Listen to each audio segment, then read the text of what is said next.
siempre se verá parcializada dependiendo de los puntos de vista sobre los cuales se aborde. La Revolución Francesa no se escapa a este tipo de controversias. Claramente la revolución es el cambio de todo un modelo social y por eso en la historia siempre se pueden ver dos campos sobre los cuales interactúan todos los procesos. En este caso podemos ver el campo de los vencidos y el campo de los vencedores.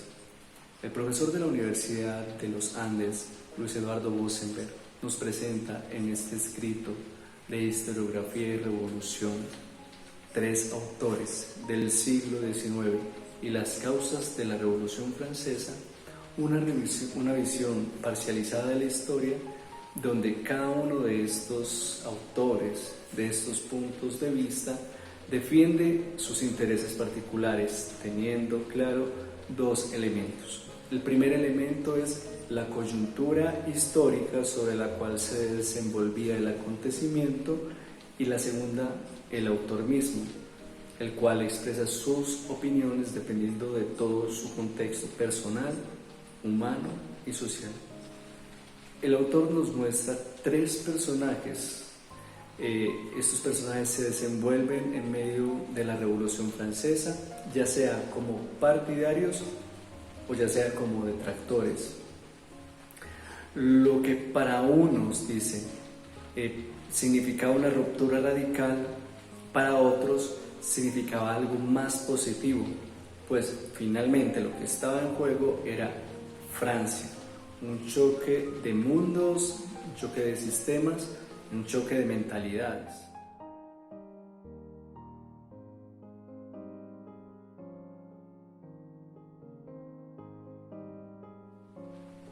El primer autor que encontramos en este caso es Joseph de Maistre. Este es un personaje saboyano, es un teórico, político, filósofo saboyano que fue el máximo representante del pensamiento contrarrevolucionario en la Revolución Francesa y se opuso también a las ideas de la Ilustración.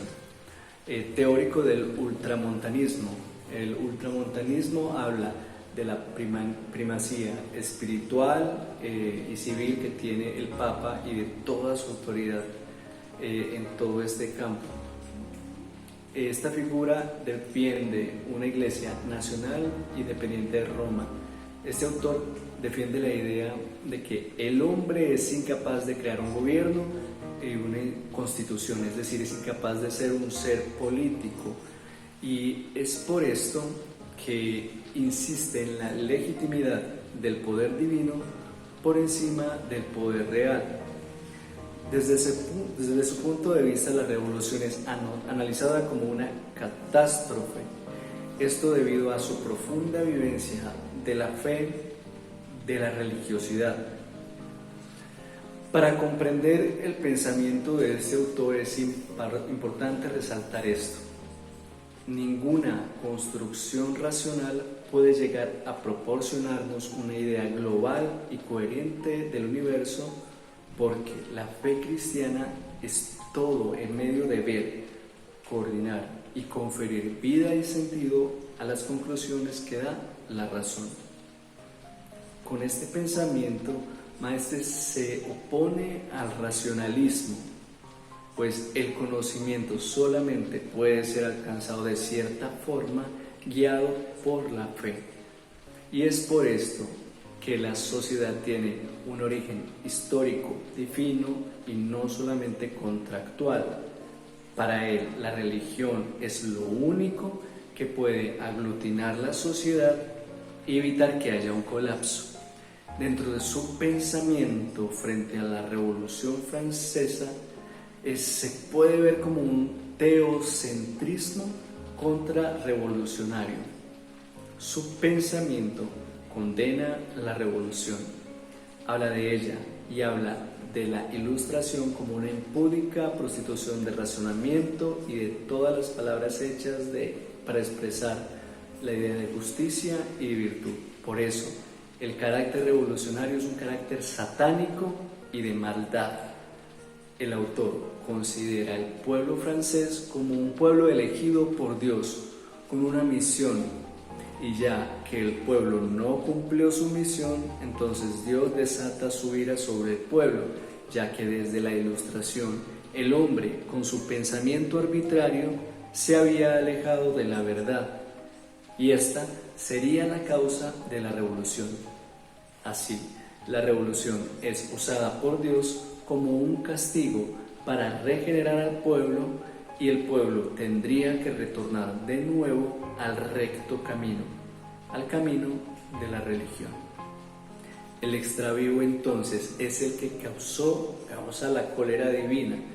De esta forma, para Louis Bosenberg, Maistre rechaza todo tipo de historia y no tiene en cuenta las problemáticas sociales ni económicas, y por eso ve la revolución solamente como algo contingente, como obra de la irracionalidad, de la casualidad y de la providencia.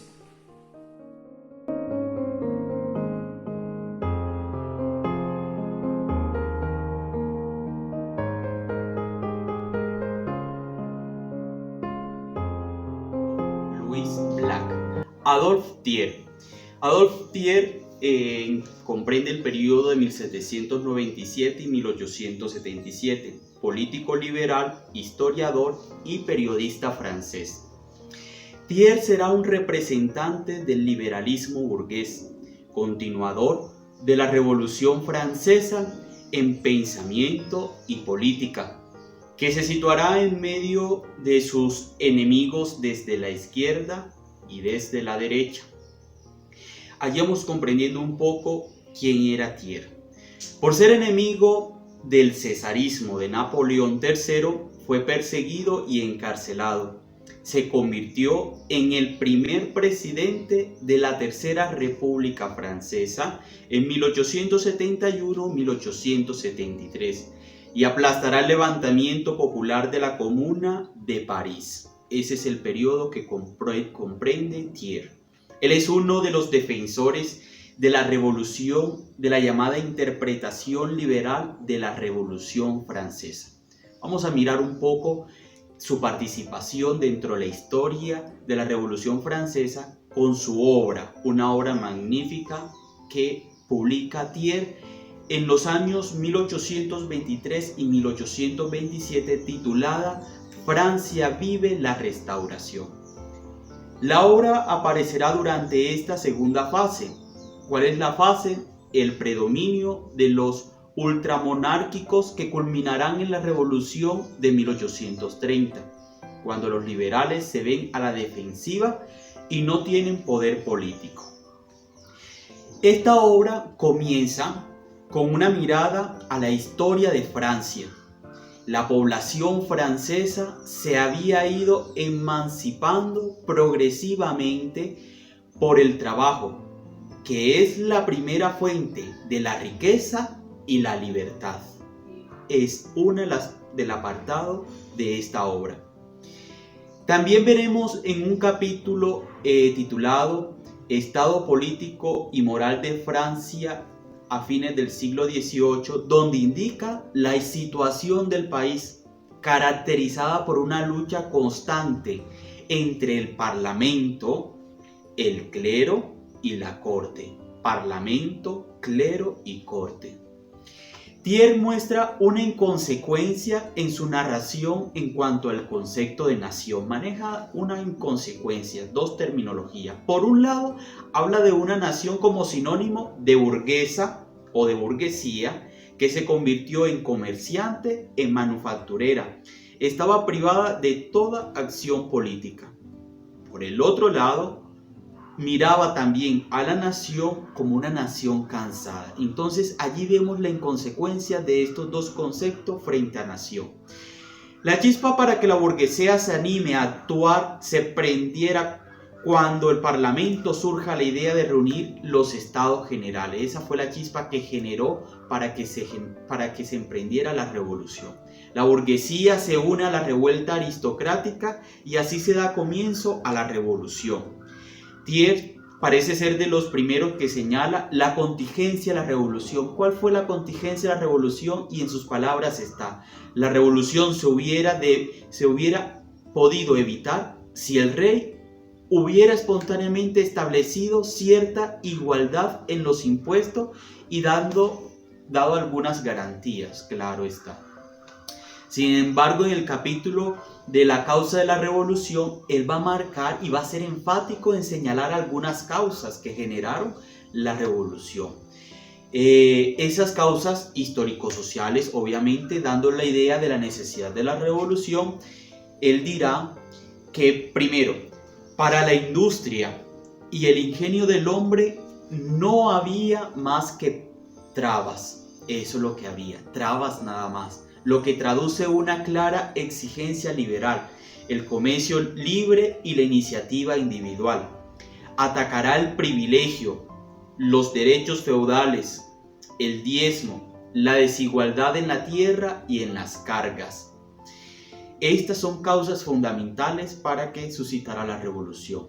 Por un lado estará el pueblo, sobre quien recae impuesto y que alimenta y defiende a las clases altas, sin poder existir él mismo. Esto es de Adolphe Thiers.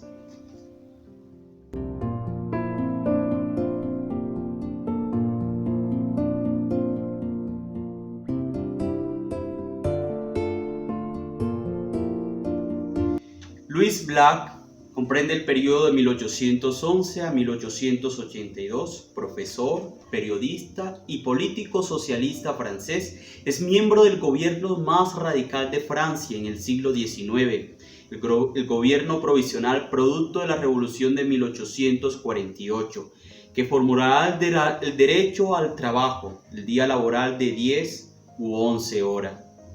En su Organización del Trabajo, 1840, proclamará un Estado con una serie de funciones fundamentales, regulador de la banca, producción, entre otras.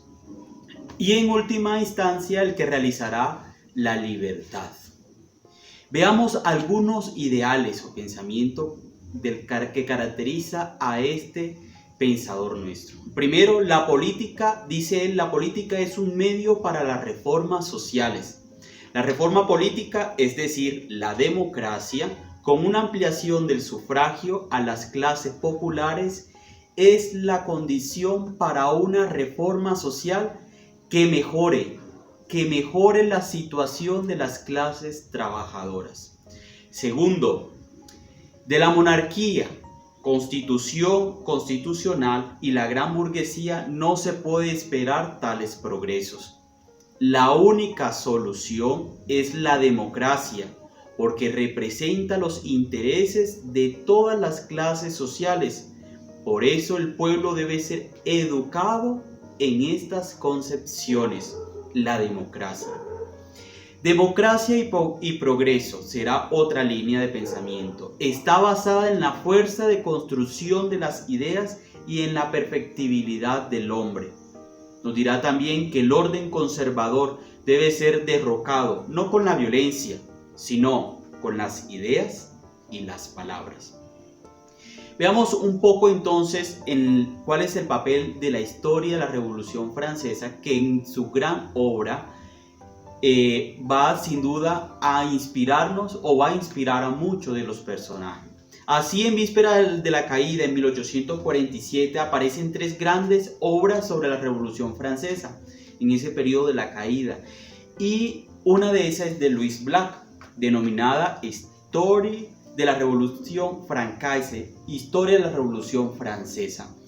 Su obra es un vivo reflejo de sus ideas políticas y sociales. Blanc atribuye a las ideas de un gran significado.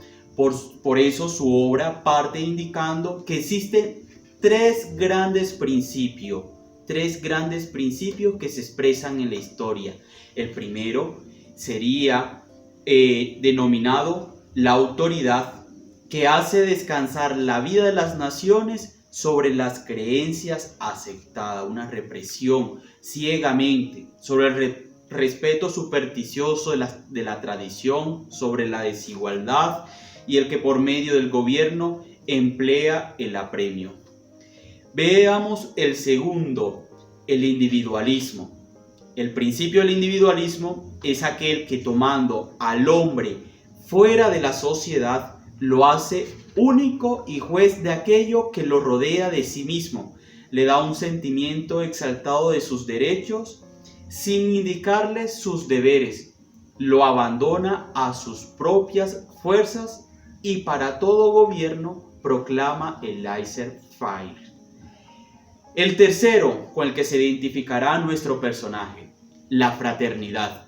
El principio de la fraternidad es aquel que, considerando como solidario de los miembros de la gran familia, tiende a organizar un día las sociedades, obra del hombre, sobre el modelo del cuerpo humano, obra de Dios, y funda el poder de gobernar sobre la persuasión, sobre el asentamiento voluntario de los corazones, la fraternidad, sinónimo de democracia.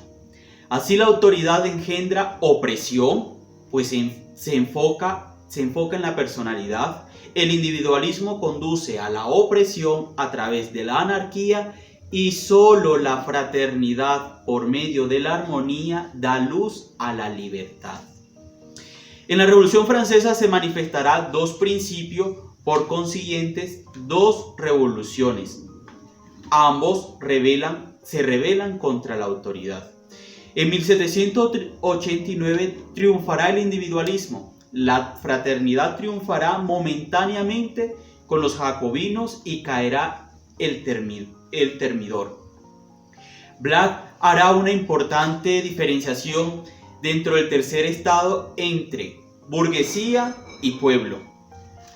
Por burguesía entiende el conjunto de ciudadanos que, poseyendo instrumentos de trabajo o un capital, trabajan con recursos que les son propios y no dependen de otro, sino en una cierta medida. Ellos son más o menos libres. Por el otro lado, el pueblo es el conjunto de ciudadanos, pero que no poseen ningún capital, dependen de otro completamente en lo que concierne a las primeras necesidades de la vida. Ellos solo son libres nominalmente. Black les dedica atención a los sufrimientos del pueblo antes de la revolución, cuestión que no era muy común en la época y es algo que se le atribuye a él. Black reprocha a la burguesía. ¿Por qué la reprocha? Por su pragmatismo y su falta de solidaridad, lo que muestra su posición demócrata y socialista. Así como se hizo una distinción entre burguesía y pueblo, así también habrá dos corrientes filosóficas que señalan las dos fases que habría de tener la revolución. Estas dos doctrinas que existieron no solo son diferentes, sino opuestas. La primera tenía como fin una asociación de iguales, partía del principio de la fraternidad, de iguales, de fraternidad, puntos. En cambio, la segunda estaba fundado en su totalidad sobre el derecho individual. Ya vemos totalmente una oposición.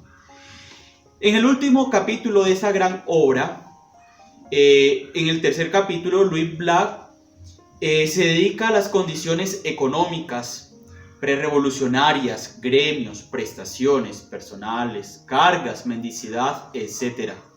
Esto es lo que nuestro personaje de la Revolución Francesa nos aporta y nos dice en el día de hoy, Louis Black.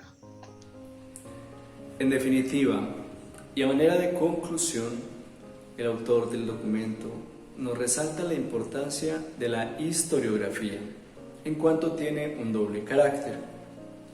Por un lado está el análisis de la revolución en sí misma, y por otro lado está el carácter apologético de la detracción. Cada punto de vista de estos autores satisface un momento histórico definido y con un objetivo según el autor, y es legitimar un sistema. De esta forma la historiografía se muestra como un campo de batalla que busca influir y convencer. Es un acto político en frente de un combate ideológico. El autor nos muestra que Peirce y Blanc, que pertenecen a una clase media emergente y progresista, tienen diferentes intereses, pero también se percatan de realidades históricas concretas, mientras que Maistre sacrifica la verdad histórica por un ideal, el religioso, abandonando el terreno de la historia y defendiendo el terreno metafísico y, según el autor, irracional.